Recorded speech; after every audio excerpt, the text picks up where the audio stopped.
Many of you are like this with your emotional addictions. What you're doing is you're like a smoker who knows that the smoking is bad for him.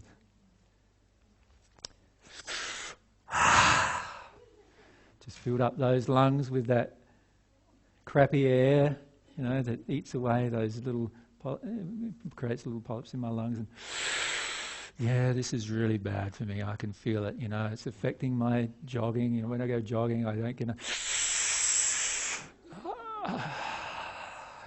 but it makes me feel so calm. Isn't that good? Like my stressful life is now not feeling quite as stressful, right? And in that moment, what am I doing? I'm just feeding the addiction. Now, I know that it's bad for me. I know people even, I know there's statistics that have been presented to me over and over again that it takes 10 years off of my life on the average, like in terms of the longevity of my life, and adds to the amount of disease. 50,000 people in Australia die every year from smoking-related diseases. In Australia, and I know this. Yeah, but I just can't seem to give it up, right? Why? Because we're not letting the truth of the thing really confront us, are we? Obviously. Now, this is what we're like with our emotional addictions. We're identical to that in our emotional addictions. See, many of us don't want to just go cold turkey on our emotional addictions. What we want to do is have the emotional addictions met. And we say, oh yeah, but I know that if I deal with the underlying emotion that creates the addiction, then I'll be able to release this addiction and it won't be with me anymore. So that's like the smoker going, yes, I'll keep smoking until such a time as I feel like giving up.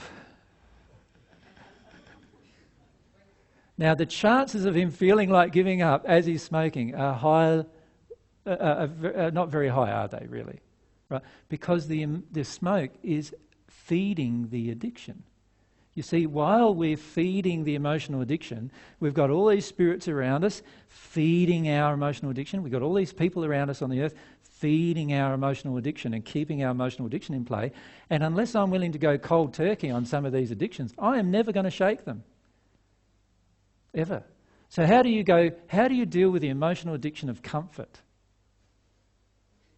It's certainly not by having a nice, comfortable house that you're living in and everything's fine, is it? You can't deal with it there, can you? How can you deal with it? Go for a month with a tent, no cooking utensils, just food, and see how you go. Right? No toilet. You got to dig a hole. Challenge yourself with it, in other words. Challenge the addiction. Allow yourself to challenge these addictions. Because if you challenge the addiction, we can often break the addictions. You'll then appreciate the comfort, ironically. You'll appreciate the comfort even more. Because instead of it being an addiction, it's just something you enjoy and you love, and you actually have a feeling of love for that comfort now, rather than I have to have comfort. If I don't have comfort, one of you are going to pay for my lack of comfort. Rather than having that emotion, you have the emotion, oh, isn't it wonderful? This is so comfortable. Thank you so much. And when it's not comfortable, you're fine because you have dealt with the emotion. Does that make sense? So with our addictions, if we keep going into the space where we keep feeding them, how can we break them?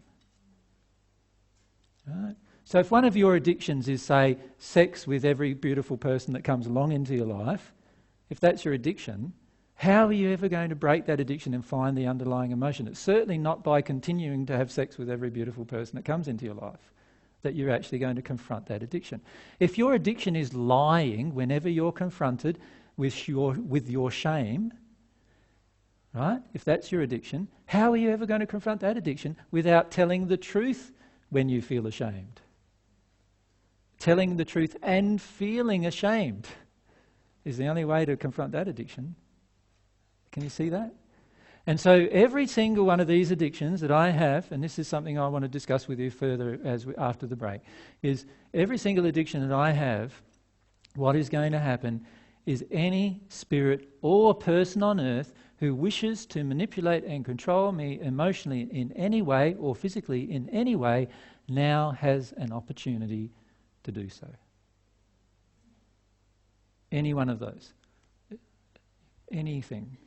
I can be now manipulated and controlled. Now, I don't know about you, but if we really want to express our own free will, my feelings are that we're going to have to learn to have them no matter what anybody else feels, thinks, and so forth about us, aren't we? And if that's the case, then that means we're going to have to shake every addiction that we have towards anybody else giving us anything, emotionally in particular. Can you see that?